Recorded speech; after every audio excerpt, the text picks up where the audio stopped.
నగ్నముని. ఈ నగ్నముని అనేటువంటి ఆయన విరసం వ్యవస్థాపక సభ్యులు. ఈయన యొక్క ప్రసిద్ధమైనటువంటి కవితలు పాలు ఎర్రబడ్డాయి, పాలు ఎర్రబడ్డాయి, ఇంకొకటి ఋతువు, ఇంకొకటి పూలు త్యాగాలు, ఇంకొకటి ప్రజాద్రోహి, ఐదోది ద్వీపాలు, జనని, ఉదయించని ఉదయాలు, కొయ్యగుర్రం, తూర్పుగాలి. ఇవి ఇంపార్టెంట్.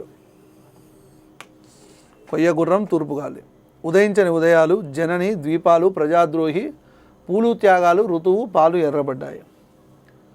1977లో కోస్తా తుఫాను సంభవించినటువంటి సందర్భంలో ప్రభుత్వం యొక్క నిర్లిప్తతను ఎండగడుతూ రాసినటువంటి దీర్ఘ కవితనే ఏంటనంటే కొయ్యగుర్రం. ఈ కావ్యానికి చేకూరి రామారావు అనేటువంటి ఆయన మహాకావ్యం అనేటువంటి పేరుతోటి పీఠికను రాశాడు. ఓకే, మరి ప్రసిద్ధమైనటువంటి కవిత్వం చూసినట్లయితే నా ఒంటి వాళ్ళ అమ్మ పాలు ఎర్రగా ఉంటాయని అంటాడు. వేశ్య బిడ్డ పాలు తాగే సందర్భంలో రాసినటువంటి కవిత. నా ఒంటి వాళ్ళ అమ్మ పాలు ఎర్రగా ఉంటాయి. మానవుడి మనసులో కూలిపోయినటువంటి మహాబోధిని కొయ్యగుర్రమని చెప్తాడు. పాతరాతి యుగము పనిముట్లు పట్టుకొని చరిత్ర చీకటి కోనల గుహల్లోకి వెళ్ళిపోతానని అంటాడు నగ్నముని. తర్వాత అలిశెట్టి ప్రభాకర్. ఈయన జగిత్యాల పట్టణ నివాసి. సాహితీ మిత్రదీప్తి సంస్థ ద్వారా తెలుగు సాహిత్య లోకానికి పరిచయం అయ్యాడు. జగిత్యాలలో ఉంటుంది. ఆంధ్ర సచిత్ర వారపత్రికలో అచ్చైనటువంటి మొదటి కవిత పరిష్కారం. మొదట చిత్రకారునిగా జీవితాన్ని ప్రారంభించి కవిత్వంలో ముందుకు దూసుకెళ్ళాడు.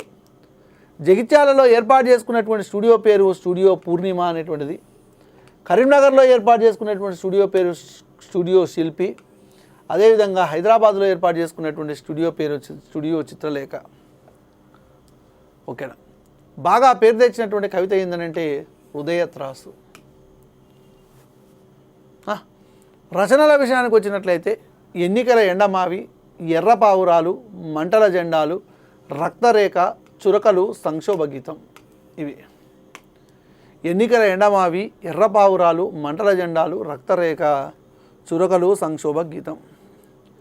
ఇతర రచన ఇవి కాకుండా ఇతర రచన సిటీ లైఫ్. City life. మరి ఆంధ్రజ్యోతి దినపత్రికలో సిటీ లైఫ్ అనేటువంటి పేరుతోటి 6 సంవత్సరాల పాటు ఈ కవితలు అచ్చయ్యాయి. ఇది ఇంపార్టెంట్ అండి. ఒకసారి స్కూల్ అసిస్టెంట్లు అడిగింది ఈ కింది వాళ్ళు అలిశెట్టి ప్రభాకర్ రచన కానిదండి.